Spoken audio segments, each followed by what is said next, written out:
আসসালামু আলাইকুম সম্মানিত দর্শক শ্রোতা। বাংলাদেশের ছাত্র রাজনীতির ইতিহাসে আজকে ছাত্রলীগ যা করতে পারে নাই, ছাত্র ইউনিয়ন যা করতে পারে নাই, সেটা আজকে ছাত্র শিবির করে দেখালো। ছাত্র শিবির ছাত্র জীবন থেকেই মানবতার পক্ষে কথা বলে, মানবতার সমস্যায় ছাত্র শিবির বলিষ্ঠ ভূমিকা রাখে।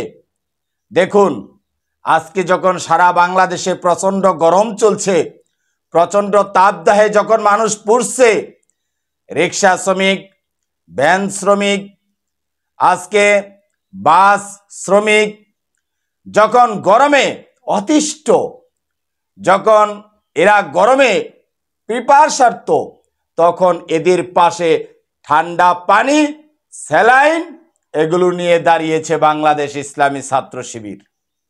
যেগুলো ছাত্রলীগ করতে পারে নাই, ছাত্র ইউনিয়ন করতে পারে নাই, অন্যান্য ছাত্র রাজনৈতিক দলগুলো যেখানে ব্যর্থ, সেখানে বাংলাদেশ ইসলামী ছাত্র শিবির সফল। ছাত্র অবস্থায়ই তারা মানবতার নেতৃত্বে এগিয়ে আসছে। ছাত্র অবস্থায়ই এই ছাত্র সংগঠনটি আর স্যালাইন এবং ঠান্ডা পানীয় বিতরণ করছেন। বাহাবা পাচ্ছেন ছাত্র শিবির, তা আবার বোতলের মধ্যে, পানির বোতলে বাংলাদেশ ইসলামী ছাত্র শিবির স্টিকার লাগিয়ে নিয়েছেন। বিশাল বাহাবা পাচ্ছেন, প্রশংসায় বাড়ছেন বাংলাদেশ ইসলামী ছাত্র শিবির। রাস্তার পিপাসার্ত মানুষ যেখানে ছাত্র শিবিরের এই ঠান্ডা পানির বোতল পাচ্ছেন, ছাত্র শিবিরের নাম লেখা স্টিকার লাগানো, সেখানেই মানুষ ছাত্র শিবিরের প্রশংসা করছেন। ছাত্র শিবির বাংলাদেশের নিতান্ত একটি ভালো সংগঠন।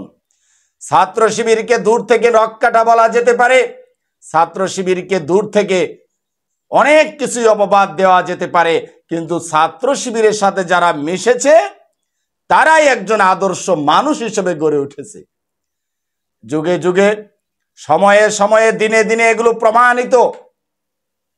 আজকে যারা পিস্তল নিয়ে, অস্ত্র নিয়ে বিশ্ববিদ্যালয়ে ঘুরত, তারা ছাত্র শিবির করার কারণে এই খারাপ ছেলেগুলো, খারাপ ছাত্রগুলো সোনার ছাত্রে পরিণত হয়েছে, সোনার ছেলে পরিণত হয়েছে। অসংখ্য প্রমাণ রয়েছে। প্রিয় দর্শক শ্রোতা, ধন্যবাদ ছাত্র শিবির এত মহতি উদ্যোগ নেয়ার জন্য, পিপাসার্ত মানুষের মাঝে খাবার, ঠান্ডা পানি ও স্যালাইন বিতরণ করার জন্য। ভালো থাকবেন। আসসালামু আলাইকুম ওয়া রাহমাতুল্লাহ।